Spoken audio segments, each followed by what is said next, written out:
Hello, everyone, and welcome to Talk Tuesday about business.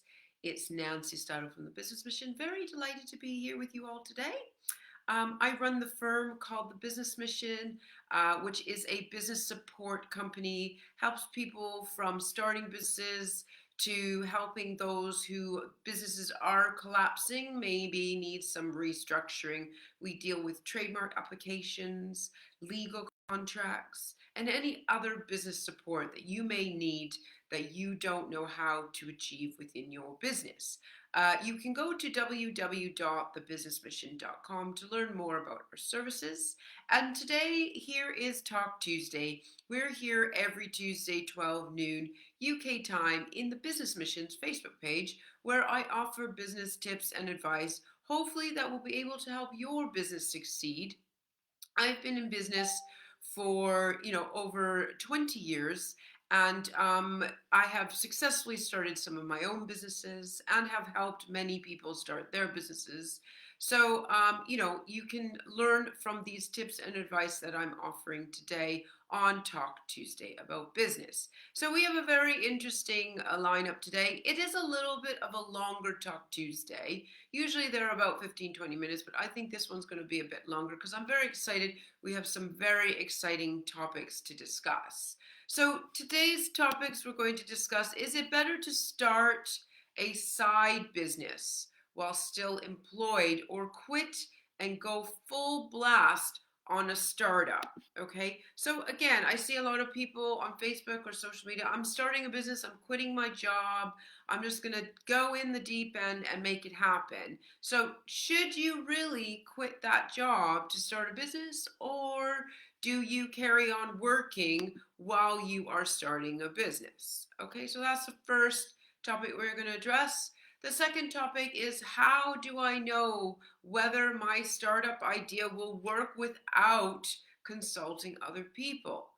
I'm really afraid that other people might take my intellectual property, and I really don't know if I can trust anything. Okay? So again, there's a lot of people starting business and they might need support or help, and they're very worried about discussing their idea because they might think somebody else is going to steal it. Okay, so we are going to discuss that. And finally, the last thing we're going to discuss is: what are some financial tips that every business owner should know before they start a business? Because money plays a very important role in when starting a business. So any advice or direction that you might need in regards to financing your business, we will discuss that as well. So it's Nancy Stidle. I'm here today discussing the topics I've just mentioned, and it's just 12 o'clock now, so we are going to start. Okay, is it better to start a side business while still employed, or do you fully quit and go full blast on a startup? Okay, so here are 5 main advantages you have by starting a business while having a full-time job. Firstly, when starting a business, you need to make sure that you have a steady paycheck to make sure that you will be able to look after your personal needs. Remember, a business is a separate entity than you. So there is the business and there is you. So you need finance to keep surviving yourself, and then you need finance to support the business, okay?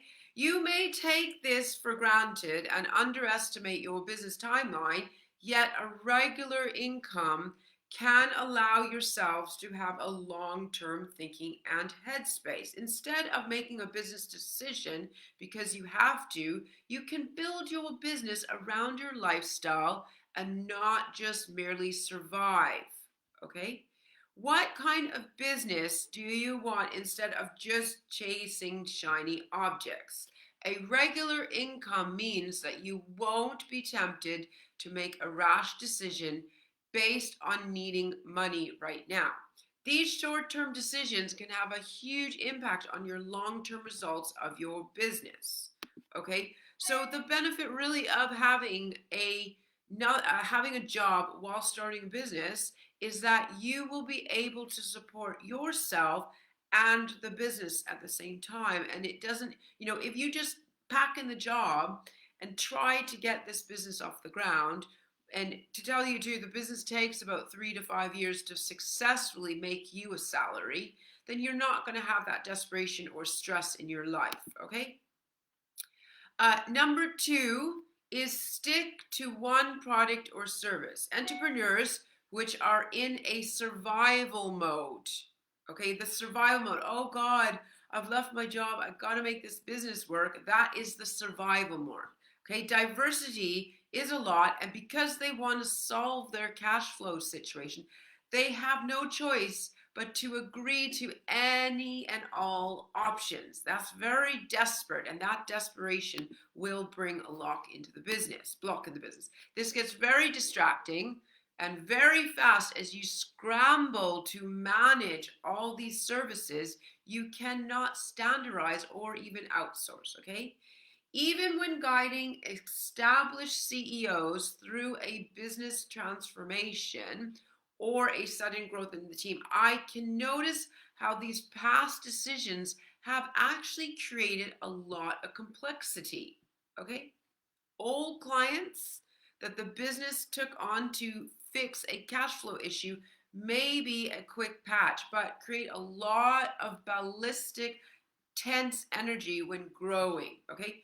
When you build your business by zigzagging your way through the next paycheck, you can't stick to one service, and you definitely cannot standardize this business. Too much diversity keeps you stuck in the loop of chasing a short-term paycheck, limiting your business's growth.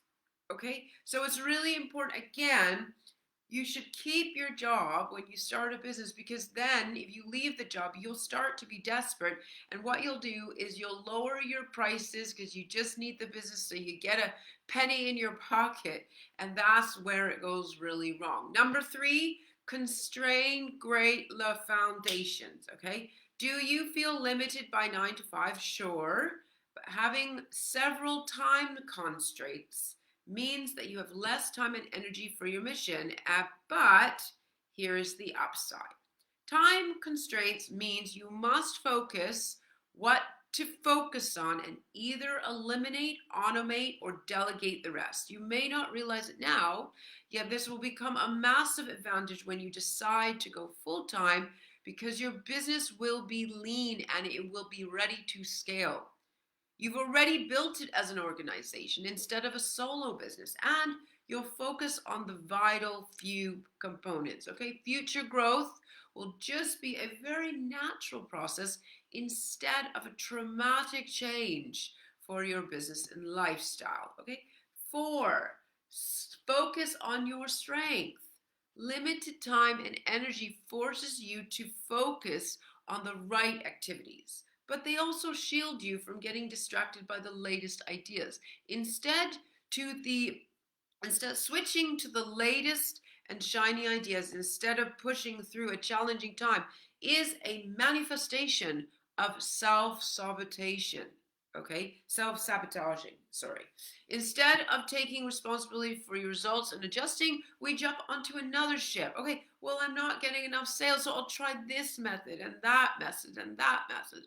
And until something else appears on the horizon, apparently easier and faster. Okay, if you are part-time on your business, then you have to focus on what works, and you have less time for doubt and distraction. Like point three, knowing you can only do so much will drive you to do the things that you can spend the least amount of energy on and what gives you those strong results. Number five, feeding versus starving your business. With any growing business, you want to feed the beast first. Okay, you want to make sure you have a good chunk of money, of the money your business generates, to grow the business beyond your personal time and effort. A lot of people think, okay, my business is doing, in the first 3 months, oh, I got some new clients and I made some money. Oh, great, that's my salary. But what you're doing is you're depriving the business of growing. That money that goes into the business needs to regenerate into marketing, into advertising, into sales. It needs to stay in the business. As I said before, is the first 5 years you cannot take money out of the business. You need to leave it in the business to grow the business. Okay? You can do this by leveraging technology and people and new audience instead of selfishly taking all the resources away from the business and throwing it into rent or lifestyle. That is literally like biting the hand that feeds you, okay? To be able to keep feeding the business, or the beast as I call it, initially you may have to provide for yourself in a different way, like a job. You need to pay yourself from the business surplus, but not by taking out the resources. Imagine a farmer depending on an ox to plow through the field. Unless you feed the ox first, you'll both starve. But if you look after the ox and you get him some food and you get him some water and you buy those things, your farm will become more effective and efficient and be able to provide for you in the long run. So always feed the beast first. Okay, a full-time job is a great platform or even an excuse. Here's the truth. The myth that you have to be full-time on your business in order to succeed is an absolute excuse for not taking action. I remember the first business I set up, I was working at another company and I was doing that. It was hard because there was a lot of hours I had to put into it, but it successfully grew. And after sort of the fourth or fifth year, I left that company and set up my business. And ever since then, I've only had my own businesses. Okay. Nowadays, we have so much access to so much information and software that most people can actually start a business on the side and grow it before going full time with it. Okay, we have all these scheduled things. Yeah, I schedule all the posts. So my social media is scheduled up to 60 days in advance. Okay, so scheduling is a really good tactic. We've got websites. We can generate emails. Hello, thank you very much. I'm available from 2 to 4 to pick up your call, and then you'll be working at your other job and you can pick it up afterwards. So, there's an excuse, I need to be full-time, is bollocks. I'm sorry for my French, but you can juggle both until it's ready to go, okay? I've seen many part-time entrepreneurs in the making starting a side business in weeks, all while having a 9-to-5 job. You may think that your job is slowing down your dreams, and let that stop you altogether from pursuing your dreams, or you can focus on the advantages of having a full-time job and start taking actions. At some point, you'll naturally be ready to go full-time if you want. Now, from an investor's point of view, if 90% of startups fail, quitting a paying job to start one is first and the only indicator that we know that we should not invest in you. Okay? Not only are you making a really seriously dumb decision, I would never go into investing in a startup so the founder can just pay themselves because they quit on the source of income that they had. The idea you need to focus only to do that is totally misleading advice, mocked up by startup investors who say it is because they won't take risks on things that they don't understand. So you need to be fully dedicated to this is reasonably sounding advice, wrapping what really means no, I won't invest in you. And one of the biggest challenges in entrepreneurship is being able to see through the veneer of people being nice, friends who will say you have a great idea and who support you even though it's not a good idea, is an example of that. And my point here is another example of that is lots of people with wealth want to appear to be helpful or genuinely want to try out investing in a startup, but so they'll say things that sound really helpful, but they are not. Okay? Following the advice that you should quit. But while working your startup, by all means, do what it takes to make more money so you can do the startup. Okay, how about then not quit? Do not quit your job, please. Okay, please. When you start a business, do not quit your job. You need the income. You need the working capital. And speaking, there is a 90% chance that in 18 months, you will need a job. And that is just facts. Quitting a job to do a startup full time won't make it likely to succeed, and you'll be pulling your safety net and resources from underneath. Okay? So it's just foolish to do that. You need a job while you start a business, and you need to keep that job until the business is about 4 or 5 years old. And then at that point, when the business is out of its initial debt and it is able to walk a bit, you then may be able to leave the job. Okay? Again, my point above was that you are not your business. You're a separate entity from this business. You must understand, you must look at it like a child. Okay, and you need to put money in the child's savings so that you can get things for the child. Okay, so hopefully that has answered the question whether you should quit your job, go cold turkey and start a business, or keep the job on the side and start the business slowly. And there is no race to start a business. It really frustrates me when I see people, oh, I need to make money right away on this business. No, please be delicate to this vessel. This vessel is taking your idea into the world. Why would you be so harsh to it? Sorry, I get very passionate about it because it frustrates me when I see people put these demands on their business, and really it needs to be quite enjoyable. Okay, put the structure in, spend a year doing the structure, the base foundation, business plan, marketing plan, all those things, and then let this business grow organically. Allow it to generate revenue for you. Allow it to eventually pay off its debts, and allow it then to make profit for you. And don't rush it. You don't need to sit on the sofa. Even as a turtle or a snail is moving, but it's moving. It's about progression. It's not about perfection. It's not a race to get to the end, because there is no end game. It's the little things you do every day that gets you the success. Okay? So hopefully that's answered the first question. We're on to the second question. If you've enjoyed this Facebook Live so far, please share it with other people. It's Nancy Steidel from the Business Mission. I'm here today offering advice and giving tips about business. And it's essentially just to help those who are starting up a business, or you are in a business, you might be having a little bit challenges with your business, and you might take on some of these tips that I've said. Okay, on to the next question, which is, how do I know whether my startup idea will work without consulting other people? I'm very afraid of intellectual property theft, and I don't know if I want to trust anyone.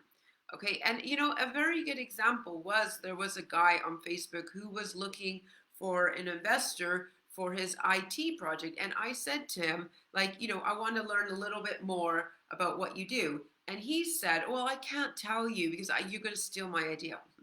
Okay, well, I'm going to go through the points here that I've put together. You have got to trust people if you're going to verify your idea will work.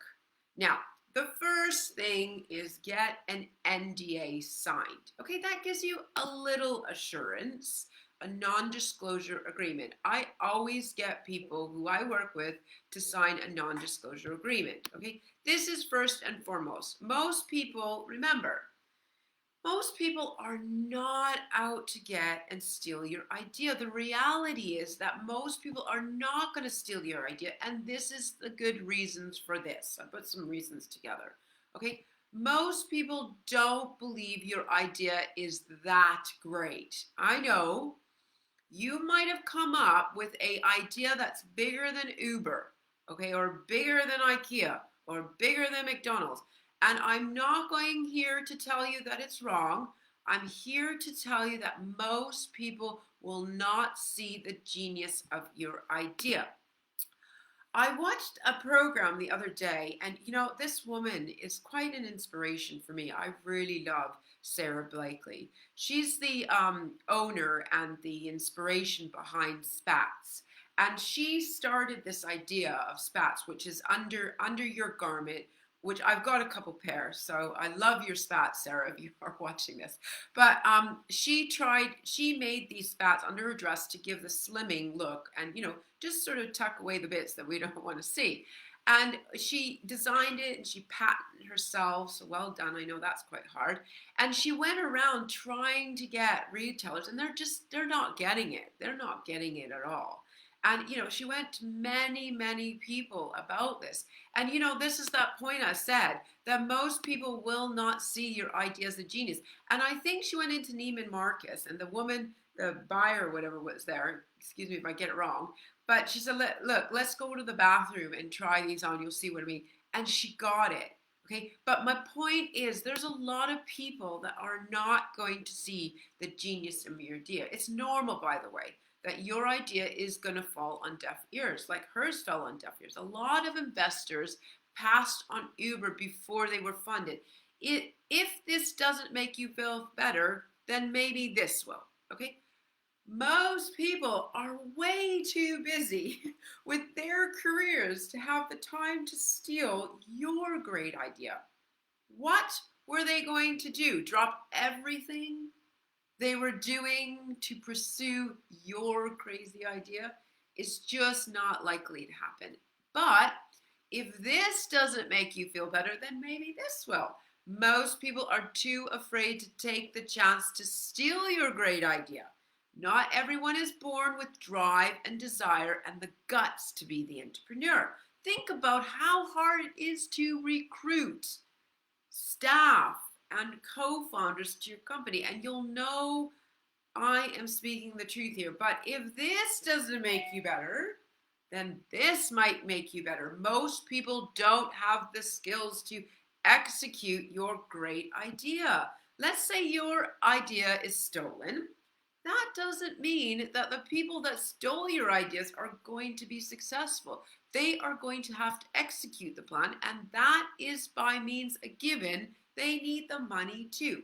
So when you put all these things together, you realize that it's very unlikely that someone is going to hopefully steal your idea. However, there is one group that you should worry about. Okay? Most likely group to steal your idea is a co-founder. Okay, somebody you bring on board. So please do an NDA and look for integrity when you are selecting your co-founders. Integrity is the key when you are looking for co-founders, both smart and capable. And it doesn't matter how skilled your co-founder is if they lack integrity, because you will pay the price. Okay, as an investor myself, we've got an investment fund with the business mission. I don't have time to run a business, okay? It's a lot of work. It's a lot of work. So if you go to an investor and ask for money, he is only, or she is only going to invest money to get their dividends back. Because believe me, we don't have time to set up teams and get co-founders and do all those things for your business, okay? It's a bit like you have a child and someone steals a child, and are they going to raise the child? I don't know. It's very hard to do that, okay? So just keep in mind, it's quite hard to steal an idea because there's so much involved with that to set up a business. Okay, I'm Nancy Stottle from the Business Mission. Really delighted to be here with you all today. It's Talk Tuesday about business, 12 noon UK time, in the Business Mission's Facebook page, where I offer tips and advice on business. We are on to our final question, which is, what are financial tips that every business owner or startup should know? So I've just put some tips together. Of course, there is my own personal opinion when it comes to tips, but hopefully these might help you. Money comes hard, yet leaves very easy. In other words, it's easy to spend money and it's difficult to accumulate. What is your relationship if money was a person? Okay, think about that for a minute. If money was a person, what sort of relationship do you have with it? Does it come to see you every day? And when it does, do you just tell it to go sit on the sofa, or you spend time with it? And when it leaves, are you angry it leaves, or do you say, namaste, have a good day, I hope you will help other people in the world? So think about that question for a minute. Number two, people who've got a lot of money don't spend it lavishly. They are very careful with their money, always spend money wisely. Think about whether that toy is really going to give you that much satisfaction. Okay, 3.3, no pain, no gain. If you can't recall the little experiment with the kid who was promised 3 cookies, if he didn't eat one on the plate placed in front of him for 10 minutes. What did most kids do? Well, they waited about 30 seconds and then they gave into the temptation. A few kids were wise, toughed it out for the 10 minutes to have the 3 cookies. Delayed gratification is the key to success in life, money, and of course, cookies. All right, and number 4, saving money is fun. Okay, actually, it's more fun than spending money. That's almost impossible to convey to a 5-year-old, pretty tough sell to a 12-year-old, and moderately difficult convincing job to an 18-year-old. But it's the key to frugality. And frugality is the key to wealth accumulation and investing success. Number 5, money is one part of the power. The other parts are knowledge and people skills. To succeed in life, you must have all 3.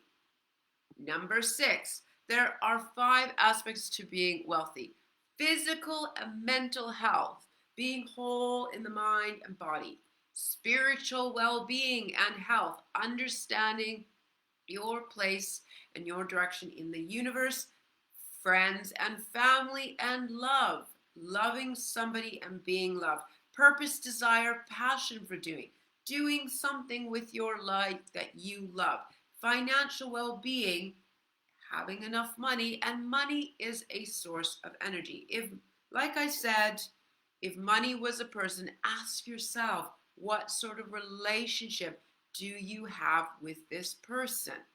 Okay, tips to better your money: review your direct debits. Take time to review what is going in and out of your business, what you're paying for, gym memberships, maybe social media memberships, maybe MailChimp memberships, CRM memberships. Make sure you're just paying what you should be paying, and maybe you're getting a better deal somewhere. Okay, so look into those things. Prepare a 6-month budget. Do a cash flow sheet. Well, I would hope that you all have done a business plan out there. If you haven't, come see me. I do a business plan course, and we put a cash flow sheet together. Also a 3 to 7 year cash flow sheet. So a budget. Okay. So budgets are very good to have. Right. So that's all the tips I have for finance. I hope that's given you a little bit direction. Feel free to share this with your business buddies out there, and those who you think are strong and powerful in business. We can always have guidance from others in business too. I'm always learning from other people, and I learn from my clients. All these things, sharing is caring. Thank you very much for those who have joined on. Thanks for the likes. Thanks for the comments. Please subscribe for the next live notification. All you need to do is click the small down-facing button in the top right corner in the Facebook Live and turn on notifications, and then you will get the next one. It's every Tuesday. Feel free to like the Business Mission on Facebook, which is easier to get those notifications for the next Facebook Live. We also have a YouTube channel where I then upload many of these videos on there as well. I'm going to sign off. So thank you very much for those who have tuned on today. And, I'll see you next Tuesday, 12 noon UK time. If you do have any business questions, please send them to me, and I definitely will add them onto my next episode where you can tune in and hear my response on those questions. And you can also send them to info@thebusinessmission.com. Okay, and I'm going to leave you with a little quote. Know your worth. Never settle for less than you deserve. Your time and energy is valuable. Pursue relationships with people who know your worth. You have to know what you're good at what you want to do and worth it, and every pound and dollar. Okay, you always attract what you believe you're worth. Okay, thank you very much. I will see you next Tuesday, Talk Tuesday about business, 12 noon UK time in the Business Missions Facebook page. Have a wonderful, productive week in business. Thank you.